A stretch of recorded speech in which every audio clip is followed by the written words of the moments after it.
loaded for Malik? Okay, so I think the issues raised by Jifa are the core ones. Demystification of the legal process. The lawyers like to tell us that justice must not only always be done, it must be manifestly seen to have been done. Now, when people don't understand the legal processes, because the legal processes first are clothed in such archaic Latin jargons that make it impossible for people simply to understand, or the process is deliberately protected in a manner as to keep the myth about the legal process. All of those things frustrate understanding and appreciation of the legal process. And I think that with time, I'm actually disappointed that in the wake of the extraordinary decision by the Supreme Court itself to allow the live telecast of that historic case of the 2013 elections petition, our courts would have been a little more liberal in dealing with the media, allowing access to information and all of that. Because whilst you may have concerns about misreporting, the court itself has processes of dealing with those concerns and dealing with cases or instances of misreporting.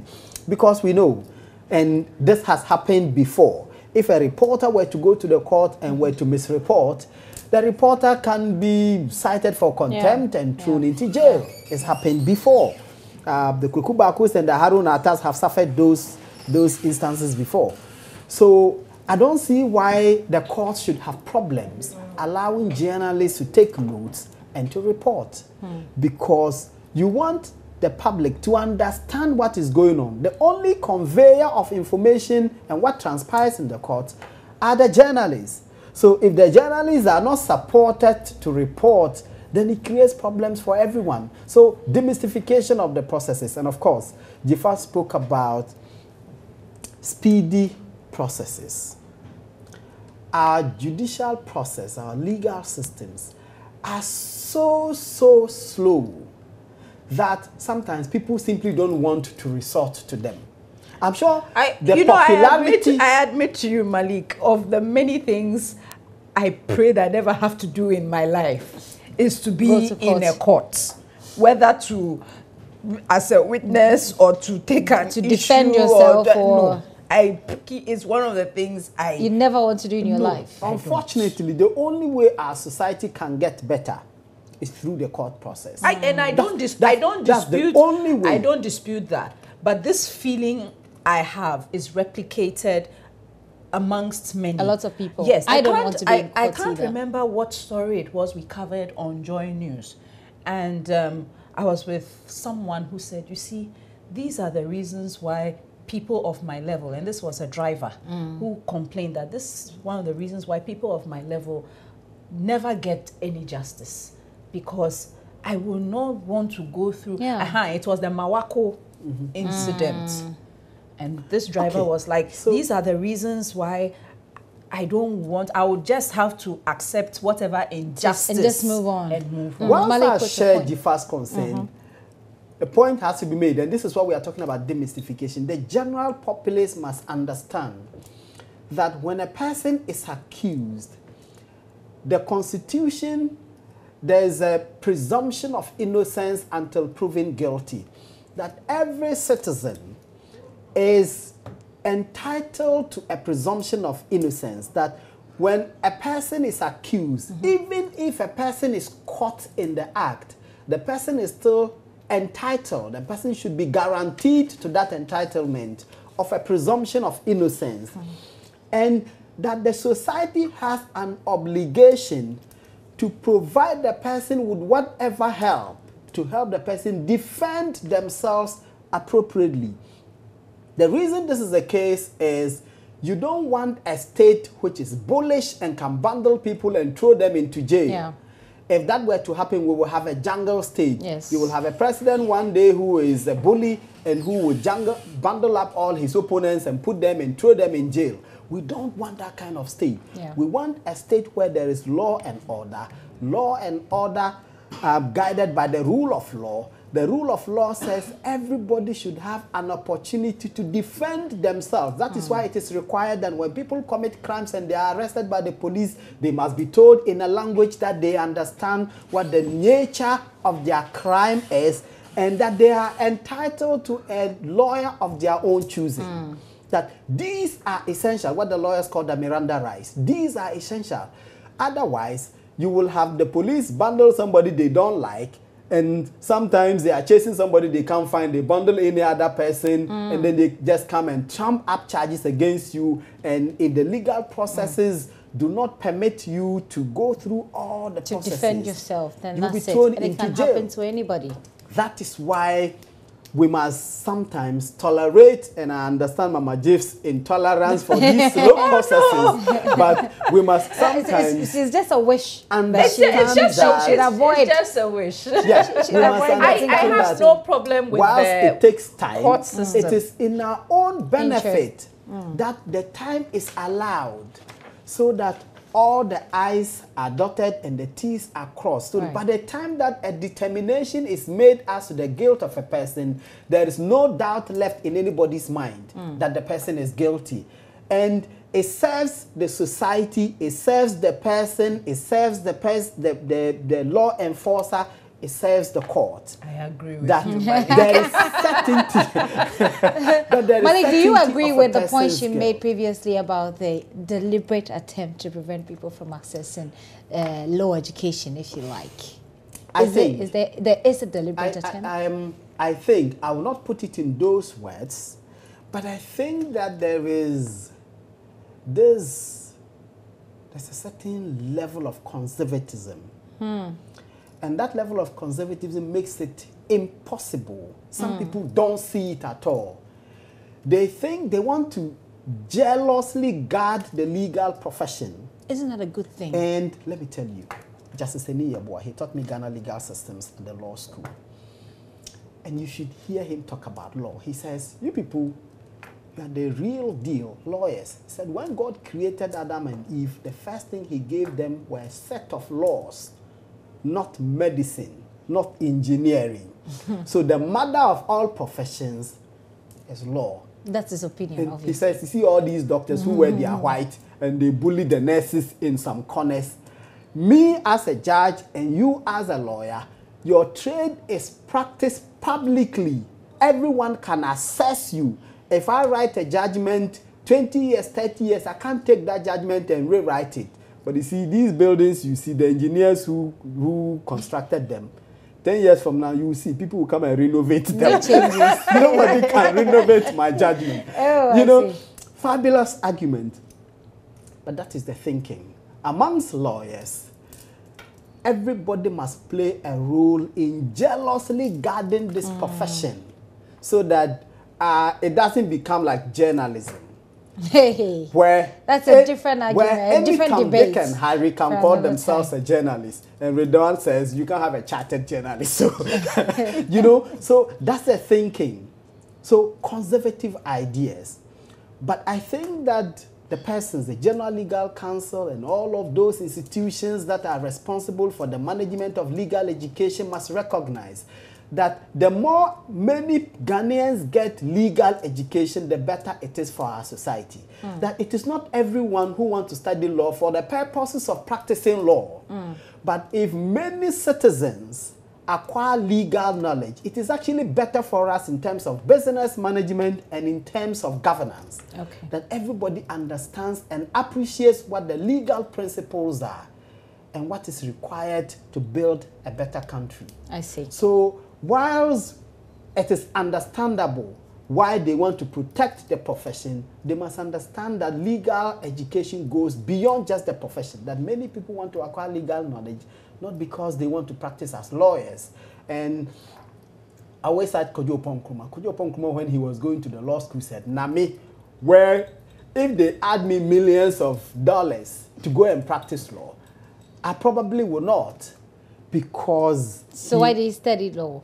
He studied law. I just pointed out to you, not everybody who studied law wants to go and practice as a lawyer. Okay. Because people study law because they want the legal knowledge. Okay. They want it, and it is important for them in the management of business and in governance. He's involved in governance. Do you think his law doesn't help him? It does. He's a legislator. He's in the process of making laws. If an ally were to be brought to parliament, Kojo Oponkruma, who studied law, and the village teacher who becomes a member of parliament, which of them do you honestly believe has a better That's a debate. Mama Jeff, I love the way you looked at me. I love the way you looked at me.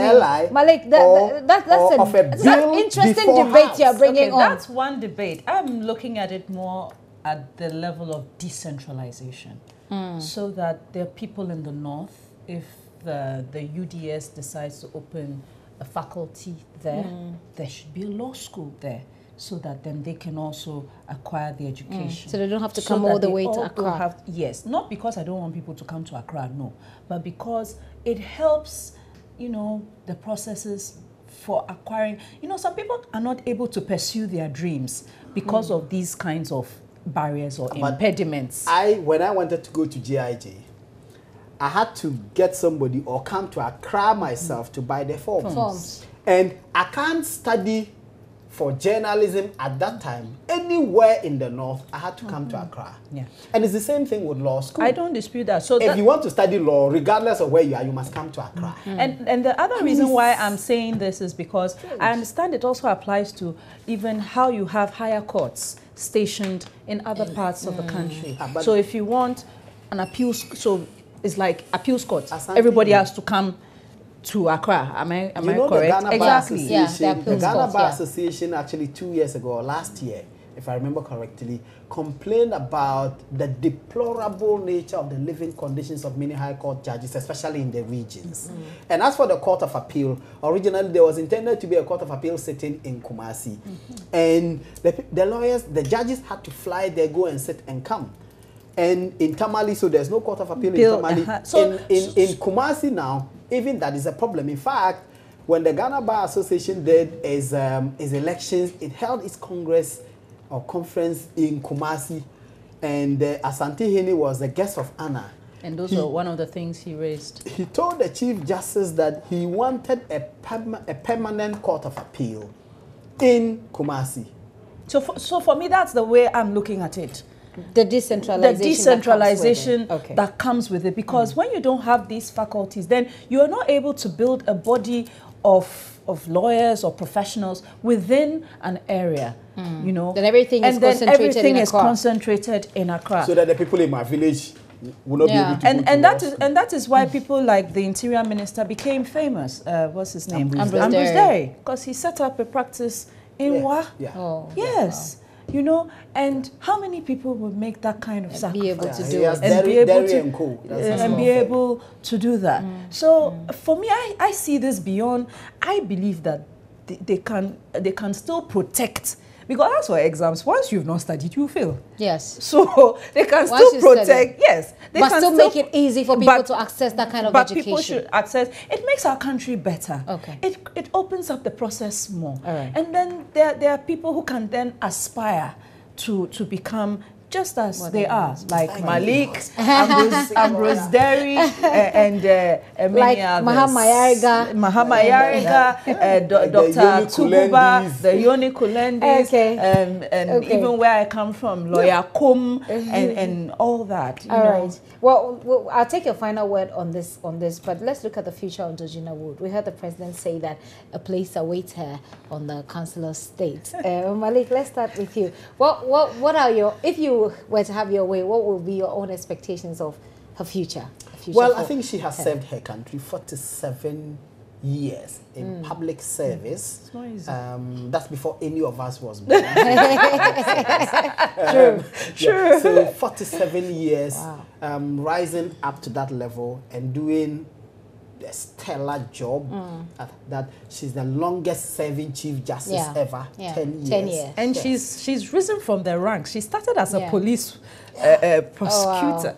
Wow. Started as a police Let prosecutor. me wrap up with Malik. In the face of the judicial bribery scandal which you referred to, she demonstrated this still singleness of purpose in dealing with it and going through the processes, and even when some of the decisions were challenged, she allowed due process. In fact, some of the people are still in court, because we know that Justice Derry is in court. We know that Justice Habib Logo, there's Justice Isi Adu. I think the three of them are still in court, but she allowed the processes, and she took action to peg the judiciary of all of those persons who were caught on tape engage in improper conduct. And I think she served her nation. As the president points out, there's still more for her to do. The Council of State. I think that's it's not an automatic position, though. No, it is an automatic position for the. In so fact, the current Council of State is actually not complete because there's no former Chief Justice. Okay. So she's actually going. Just like leaving Chief CJ and going into the Council of Council sounds of like State. a lot of fun. Yes. So there's a permanent position at the Council of State for when I grow up, I want to be a Chief Justice.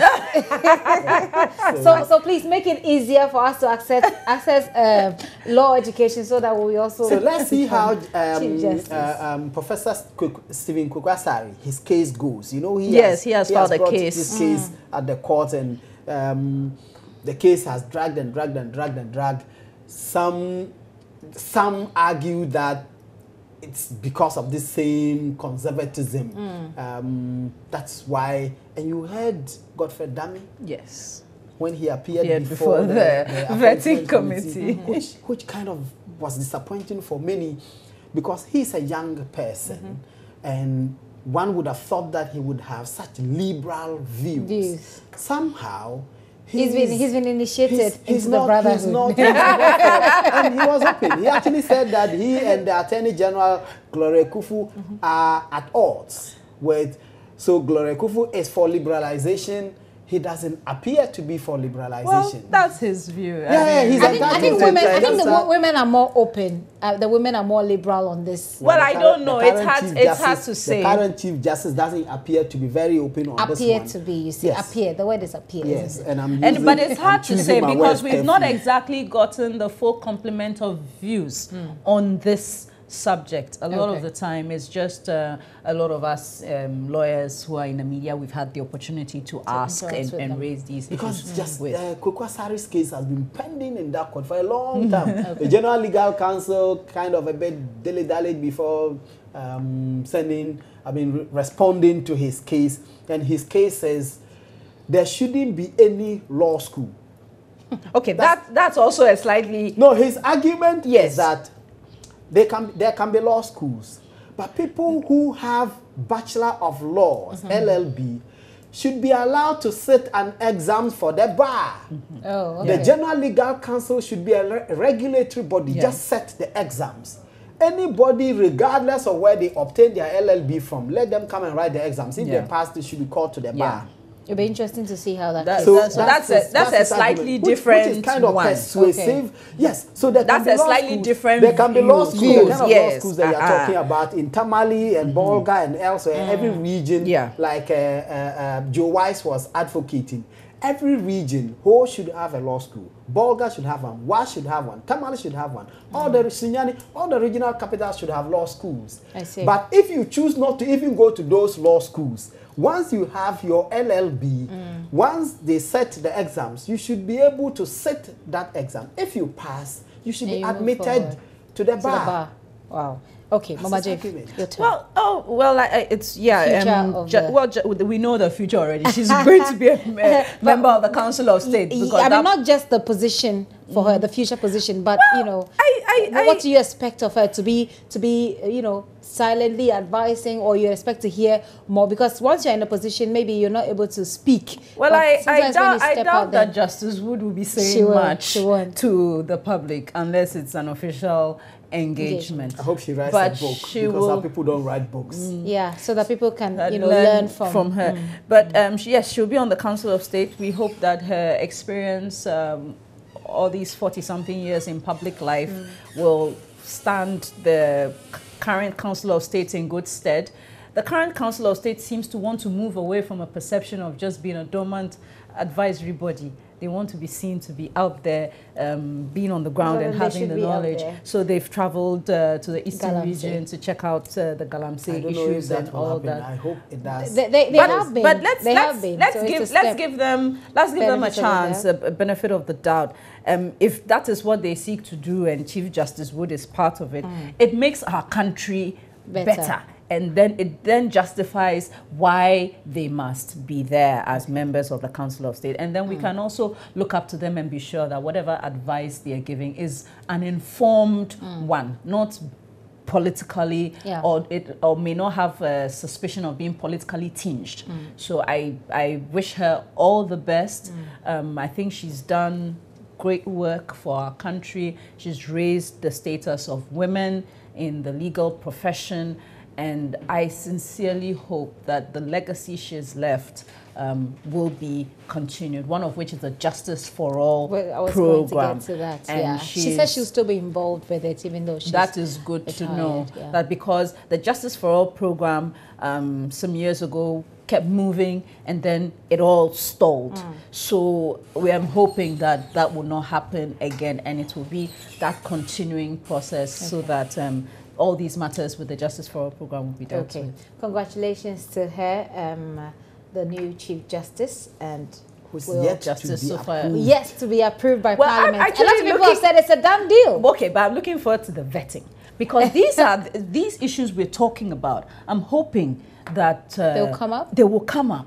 And Malik, are they likely to come up? Of course, they will come up. Okay. You have Suhuyini and not all these because guys we don't want a process that just seeks to pass her because everyone says it won't happen. It won't happen. I'm not seeking to impugn anything. I'm just saying we want to see quality, and we also want to know her a bit more, and you only know by the good questions going through and the answers it elucidates. So for me, I'm looking forward to the vetting of highly anticipated. Highly anticipated. I'm also looking forward to a setup where people, she has a certain grace. She comes with this. I don't know. She has this aura. So I'm looking at a situation where some of the young babies with shouty, that they call them, whether she will intimidate them. That they won't be able to be hard. No, I mean, they will ask the question, but you see, they know a lot of those people. Either they aspire to study law, or they have a lot of them. So they are very careful when they are dealing with some people. So you will see a lot of people to be praised and worshipped there.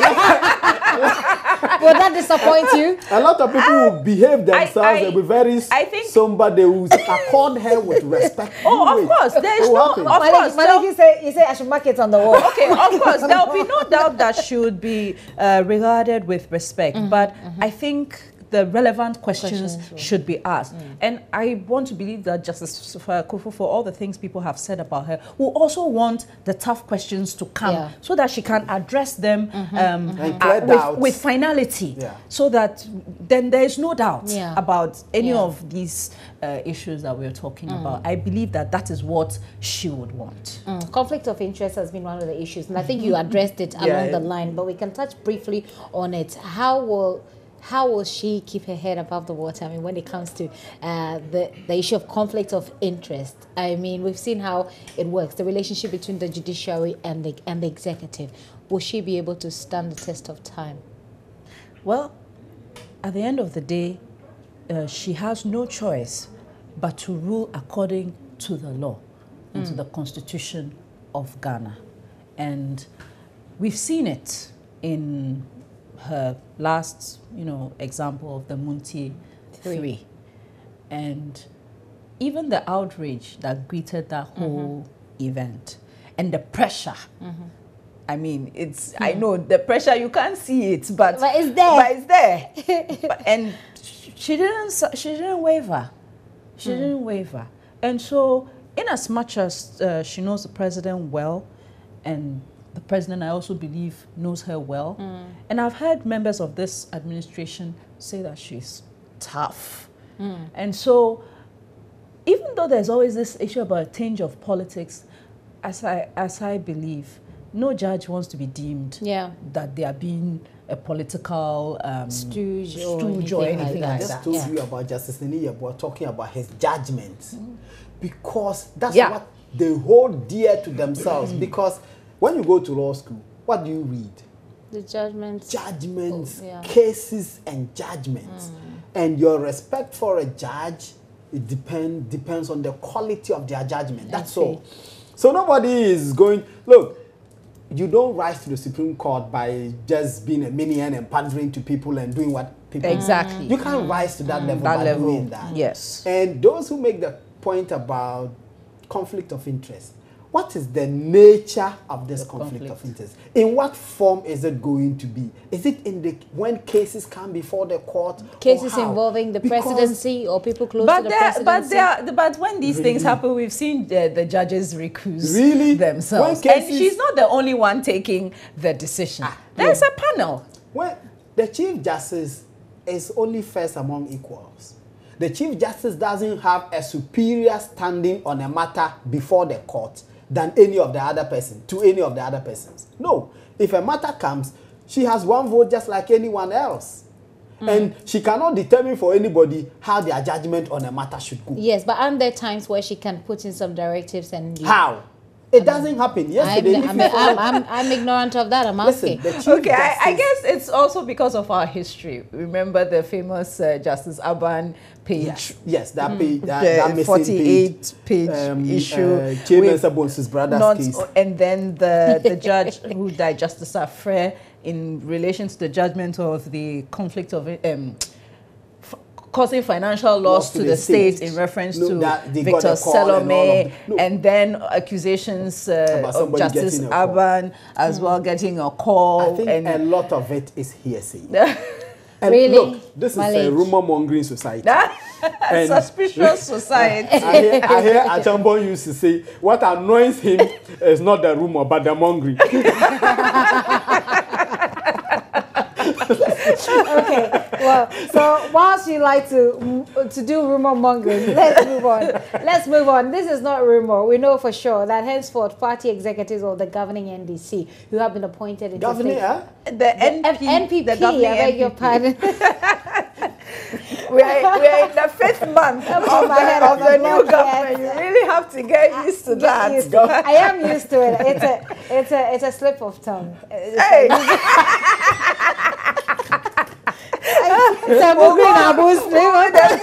a slip of tongue.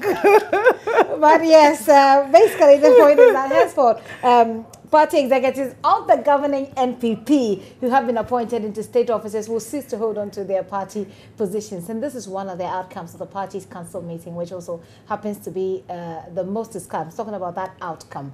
Obviously, because the perceived far-reaching implications of the feud between the party's Northern Regional Chairman and Gender Minister Otiko Jaba, who's also the party's national women organizer.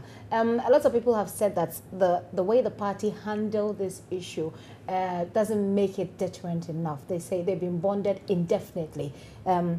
Yesterday, for instance, on News, Fakwe Kubako said that he doesn't think that the gender minister will survive a reshuffle because he believes that Otiko herself should have come to a point where she realized that what she did was wrong.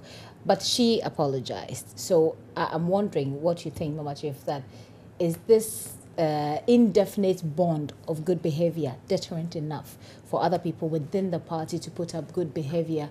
Or is it that, would you say the party basically has tried to deal with it as a family matter, so you don't hurt, both sides because they're both important to the party? All right. So for the gender minister, Madam Otiko Jaba,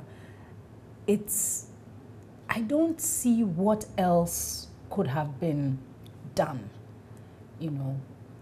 Dismissing her from her post? I don't know about that. Otherwise, then you have to be fair and sack both of them. That is, sack Mr. Bugrinabu as sack him as Northern Regional Chairman.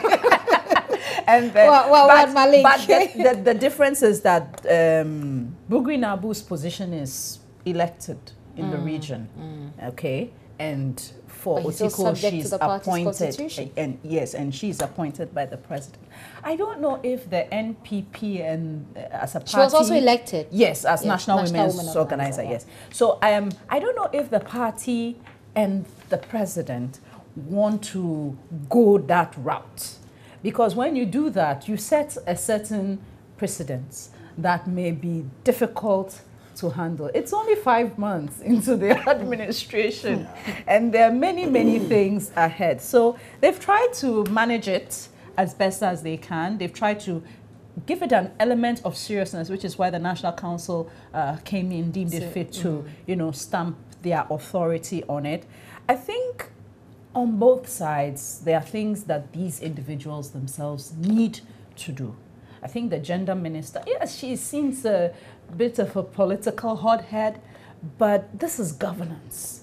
So the approach has to be adjusted, in my view. If you say the approach, exactly which of the things? For instance, wanton accusations without proof as a minister of state is certainly not acceptable, because accusing Mr. Bugrinabu of bribery, collecting and goats influence peddling, it's a very serious accusation. And if you're making those kinds of accusations as a minister of state, you must back them with proof. This is not, shouldn't the party carry out its own investigation? This is not typical party politics. That's the first instance.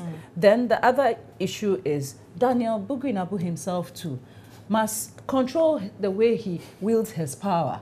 There's also something called abuse of power. And that also is what he is, in my view, also guilty of. So in terms of the bribery and bribery allegations, I'm sure all of us sitting around this table know that that would be difficult to prove. The parliamentary bribery allegations. How far did we go? No, but that's different. That's in Parliament. If you say he's collected a goat, unless you have people who are willing, and you have someone, and today people are taking selfies all over the place. Well, unless you are willing, if you have someone with a selfie of a goat, unless you are willing to prove. But what if he paid for the goat? Unless you are willing. What if the people are making the accusation? This sense the absurdity. Unless you are willing to come and prove that yes, I gave.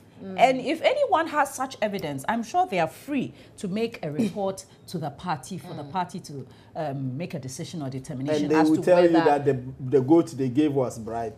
No, that's why I said that implicates them. That implicates them because bribery. So they won't. So that is why. Yes. So that is why I said whoever it is that has taken the bribe, according as ABF Fuseni puts it, one goat, one DC. If you are one who did such and you are willing to, but I don't know where the goat is you are going to show as evidence.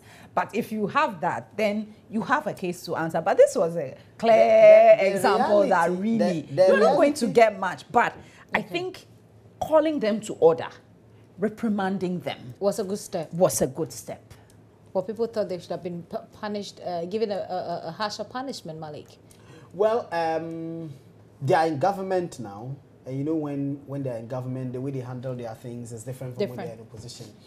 When they're in opposition and they find that anybody is doing anything which they believe is inimical to the attainment of the overall objective for which the political party has been set up, i.e. to win an election, they are far more forceful in taking action against you than when they are in government. When they are in government, they tend to be a bit more conciliatory. So it's a reason you would see them come to the conclusion that they came to.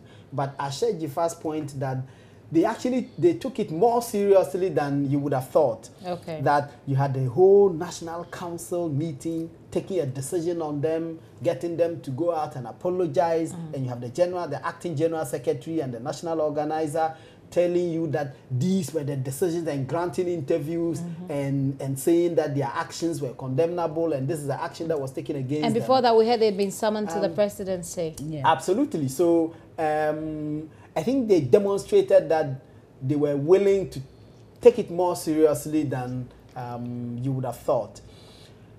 Again, the persons themselves, starting with the tuqwan. I said here on this show last week that I think she's gaining a notoriety that she doesn't deserve. Notoriety for saying the wrong things. It's one thing being tough when you're talking to your political opponents.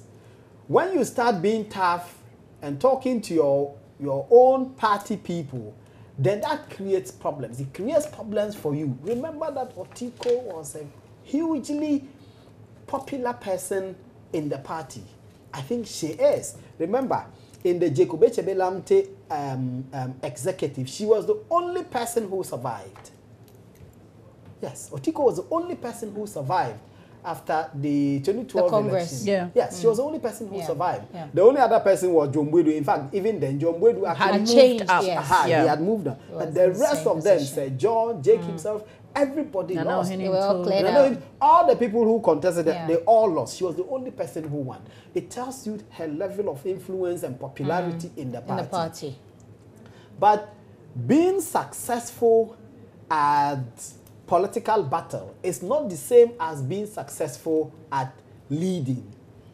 So when you have done the battle and you have won, you must now recognize that you are not, this is no longer the political platform.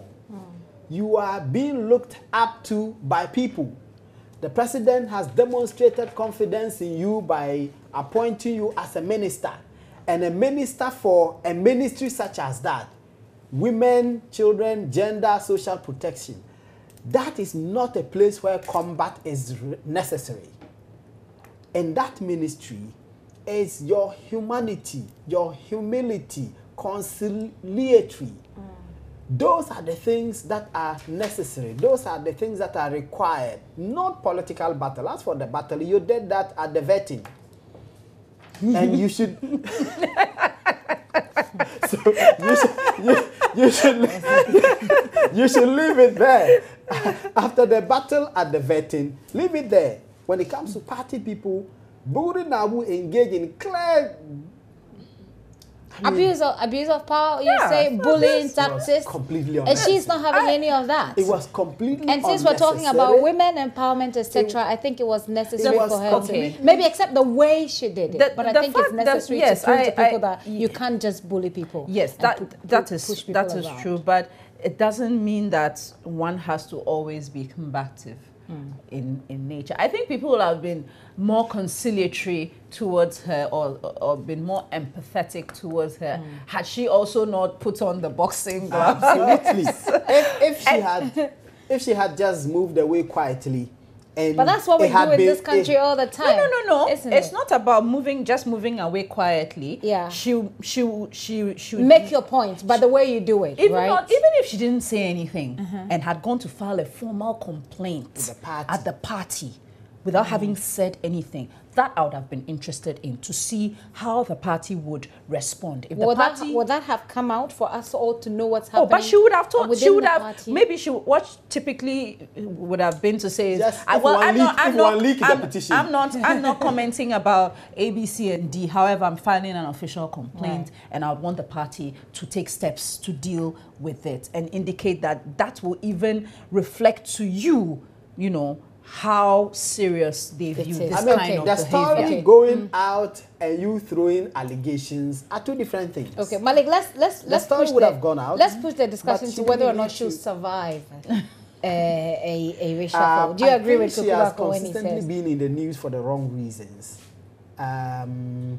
If she mends her ways, the combative ways, and recognizes that, look, the elections have long passed and gone. Nobody is interested in any combative arguments, no matter how strongly you make them. Will she survive? If she mends her ways and puts forth the kind of persona that she demonstrated on your show, I think it will help her.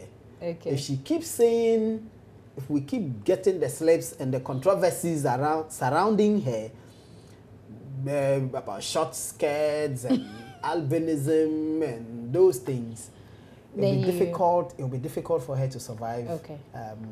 Because remember, one of the most difficult things is that note that she was said not to be in Nanado's good books. She was perceived as an Alan person. And there were rumors, unfounded rumors, given what I know. There were unfounded rumors about Nanado not liking her and all of those things. So this was a chance. There were even attempts to sideline her amongst the executive and all of that. Remember that when the recommendation for the suspension of Kobina Japan came to the National Council, she was the only person who voted against it. Okay.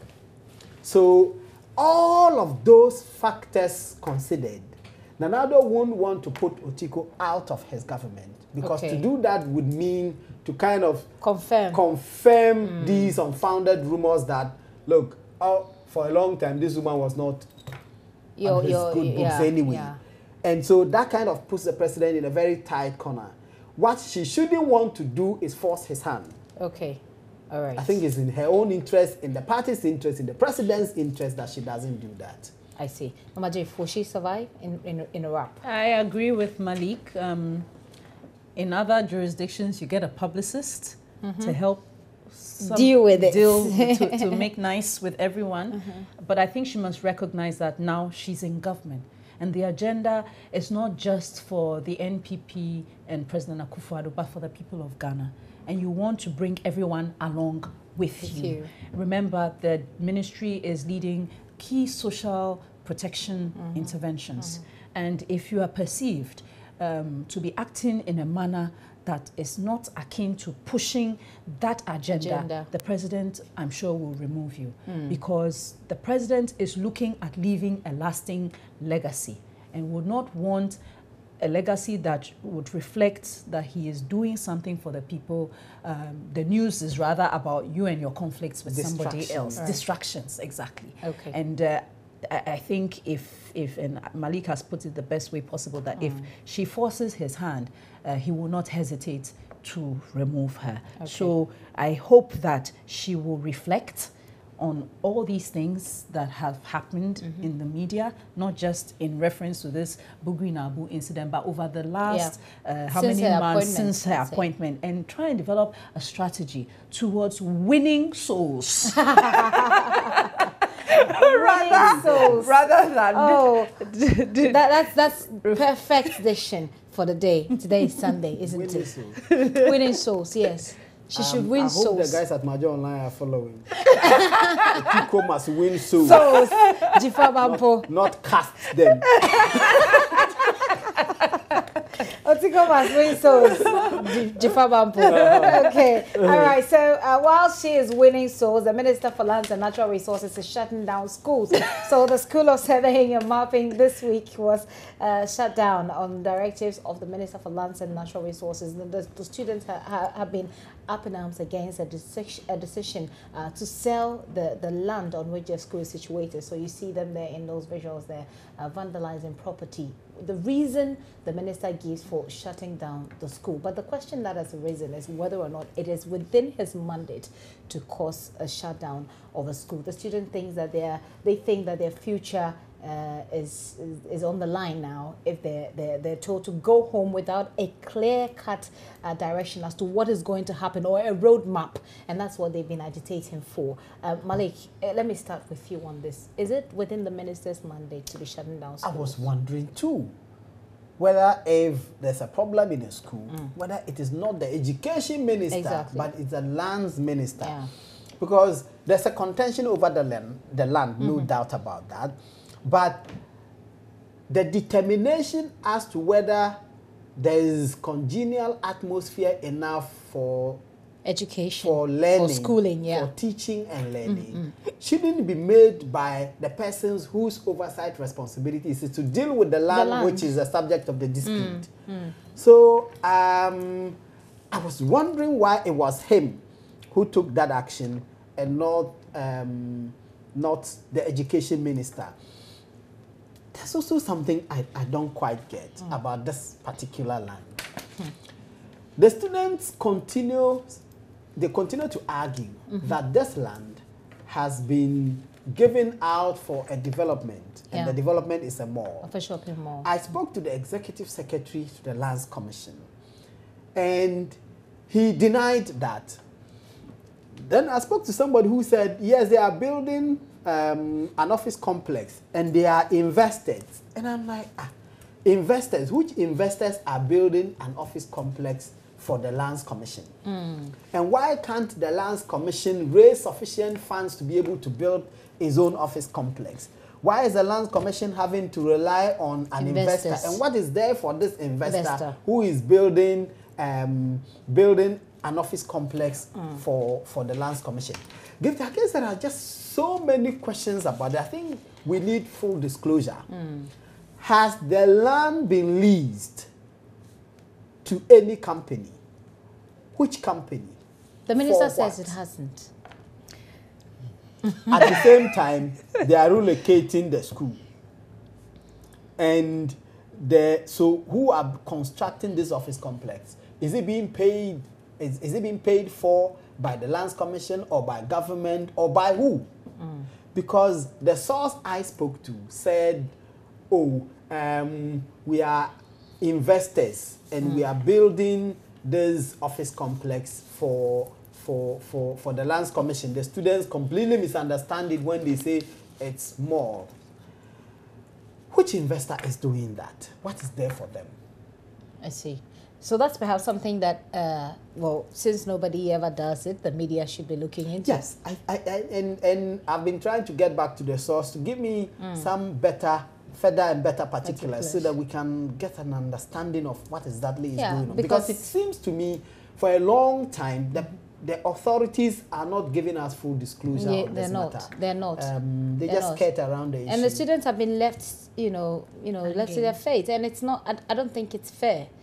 Even though they had no business destroying public property, I don't think that they're being dealt with fairly. But Majif, your thoughts? It's I'm unable to make a firm pronouncement on this matter, partly because of the issues Malik has raised. There isn't enough disclosure, and because of the way a lot of these Accra lands, and if you know me, and especially the comments I've made over Accra lands, I'm highly suspicious of the Lands Commission in terms of this land issue. The other thing I'm uncertain about, and that is why it's been difficult getting the information, who is supervising or who has oversight over this school of mapping and surveying? Because I was hearing that they don't actually have accreditation. However, their exams are supervised by NAPTEX. Yeah. So if they don't have accreditation. So it's really a funny situation. It's a government institution for me. For crying out loud. What matters to me most is we need such an institution for training of those professionals. So to kick them out without resettling the school in a proper environment that will facilitate their education, I think is wrong.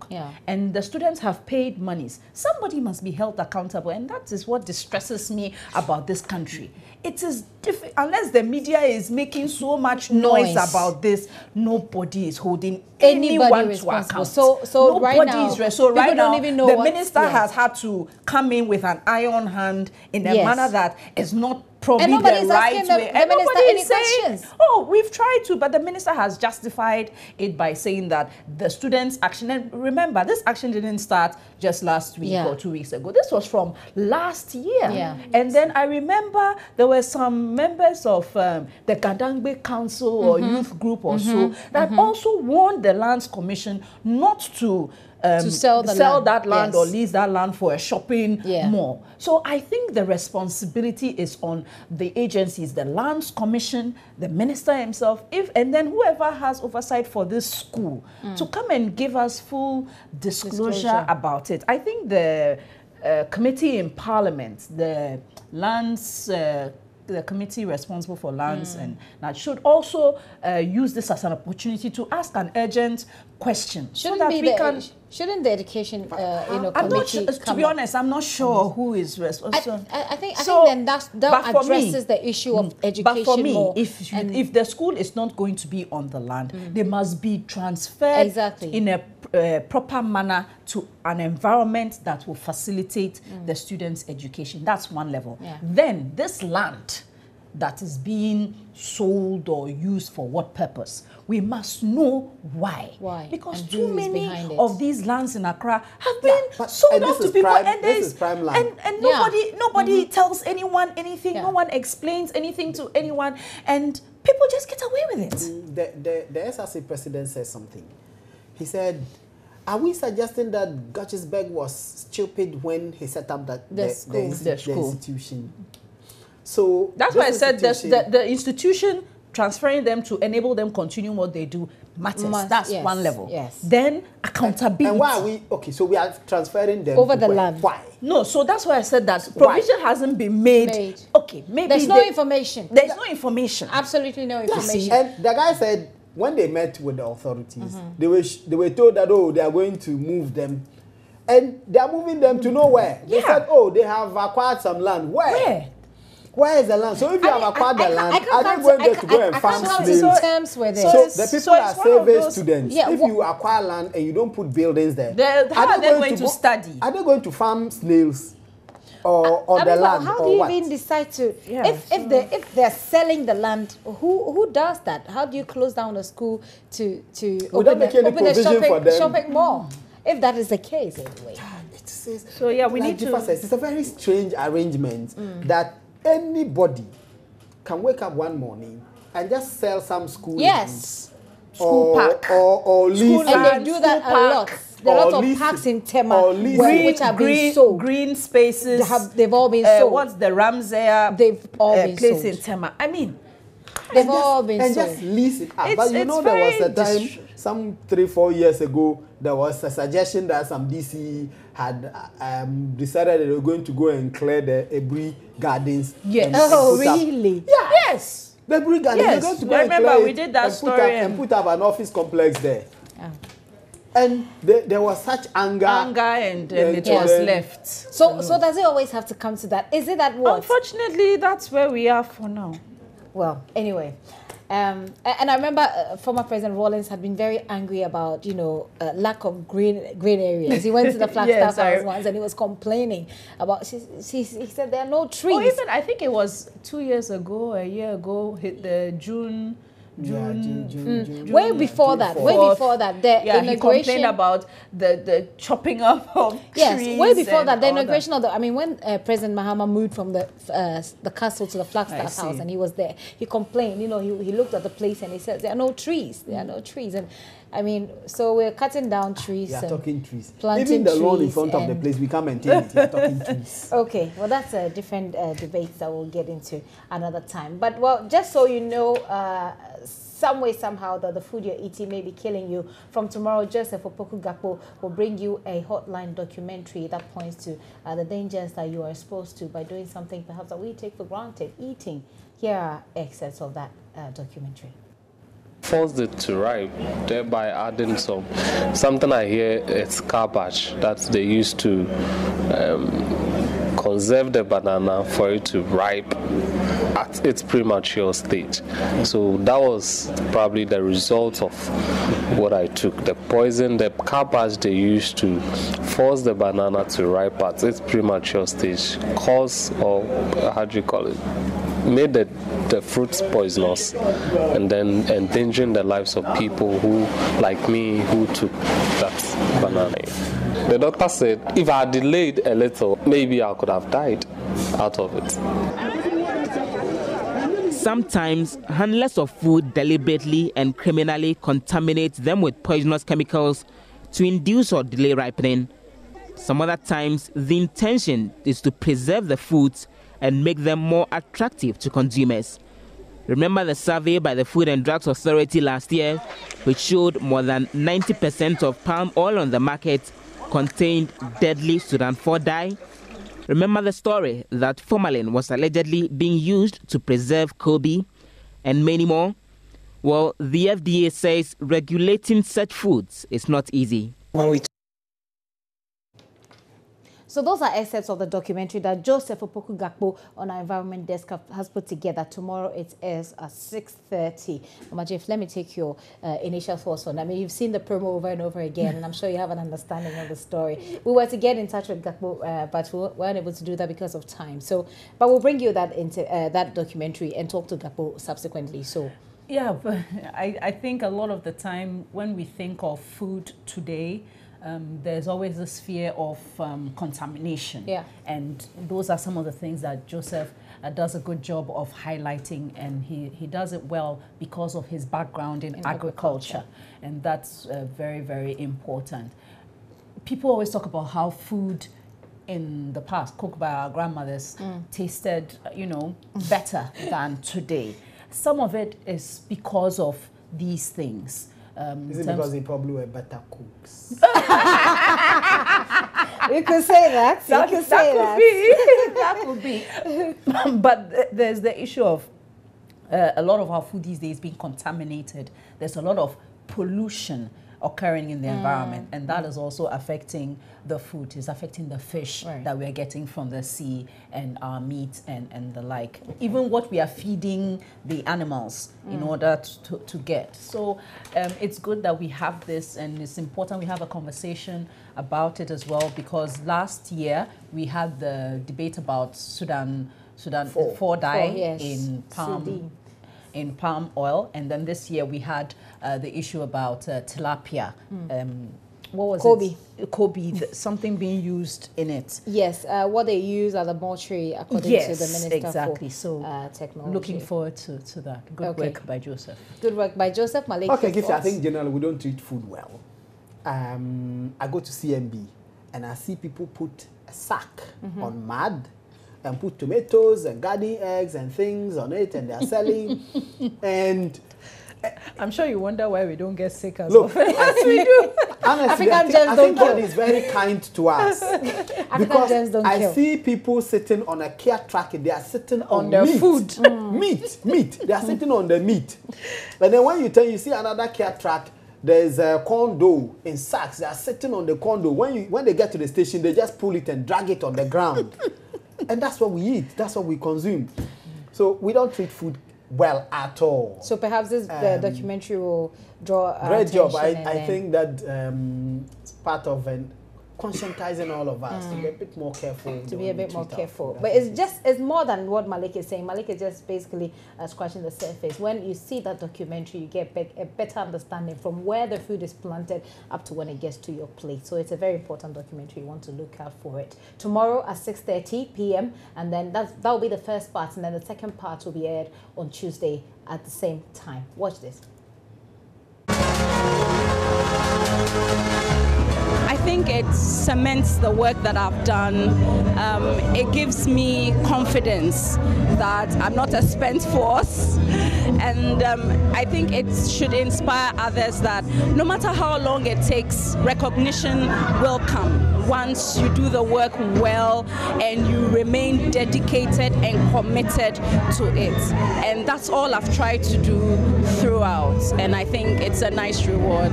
Was it ever in mind that one day I will be called Jifa Bampo to come and pick an honor of this magnitude? No.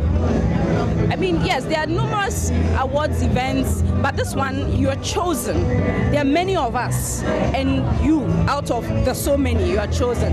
That's a real honor. The others, we compete for them. So that one, you go on your own steam. But this one, you don't know why, and so it's slightly more different. And it's also a women's award, and you know, there are many women doing different things, but not everybody is passionate about issues relating to women just because they are women. Yes, so I'm happy that at least that element has also been identified and has also been acknowledged. For a lot of young ladies at multimedia, others in the media elsewhere, who look up to you and say, Jifa, how did you do this? I want to be like you. The space is already competitive. It's hard to shine already.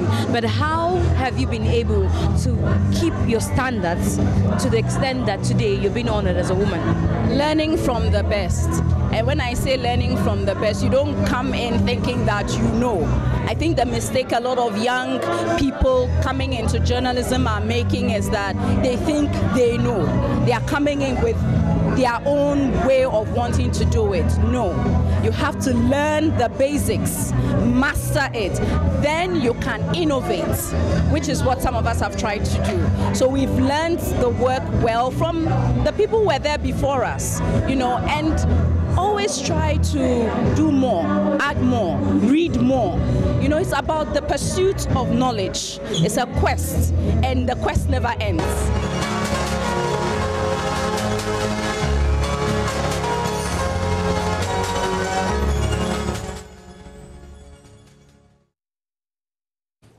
And I am sitting here and I'm really awed, and I really appreciate this woman from whom I've learned a lot. She doesn't know, but that's how I learn. I don't learn from people knowing that I'm learning from them, but I have learned a lot from them. I'll talk to her. But Malik, you said something before we came on air. Can you say that again? No, this one. No, I mean, the fundamental truth is the passion with which Jifa does her work, and I'm not saying this because she's here. I talk to people, and she's difficult to work with, actually, because her standards are very high.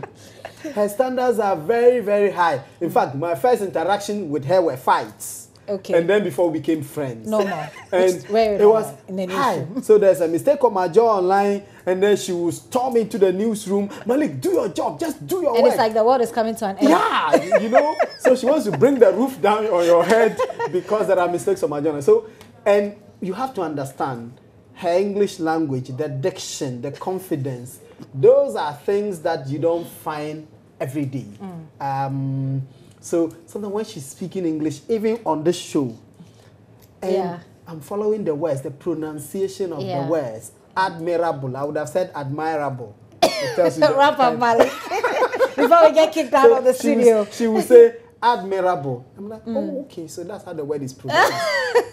So all of us are learning from her. Definitely. Fabulous. We should. She's been doing this for 20 years. I mean, seriously, if she had a child by then she would be would be finishing the university. And getting ready for marriage. Yeah, I mean, very soon she'll Mama be grandmam. Congratulations to you. And a happy Mother's Day to you. Just so you know, she has 2 kids, and doing that and balancing. My engineer. And Pakwesi, you should be saying happy Mother's Day to mommy at home by now. We so appreciate Thank you, Gifty. Thank you, Malik, for your kind words. I don't remember the fights though, but but I must say thanks to our management here, because multimedia management is such that they give you the backing, and that gives you strength to do the job. I must say a big thank you to Elvis Kwashi, the bald head because Elvis is our leader here, Bakupe. and Elvis and I engage in lots of fights, but at the same time we are believing in the same thing. And I've worked with him for 10 years, even though he left and came back, and he's my boss, but I can say what I believe and know that there will be no victimization. And then he will say yes, boss. And then all of my colleagues, because it's a highly competitive environment here in the newsroom. The hours are difficult, but I think what I enjoy most beyond even the job is just the interaction. The people. Everyone. The people. Malik, yourself, Evans, Mama everyone. Aisha, Adele. I'm glad I'm not a bill, but I'm an investment. Just when you love the show, then you have to wrap up. Isn't that a devil? Okay, so I've been doing this with Malik Abbas Dabu, editor at myjoyonline.com. Jifa Beho Bampo, Jifa Mama Jif Bakupe. Okay, and she was honored yesterday, and we say congratulations to her. My name is Gifty Andopia. I've been doing this with Forgive America, Makafui on camera, David Odro telling me that let's go. By the way, that's how we wrap up the show. Andrew Apia is on sound. Many thanks for your time. In less than 30 minutes, the Joy News Prime brings you updates on news around the world and here in Ghana. Many thanks for your time.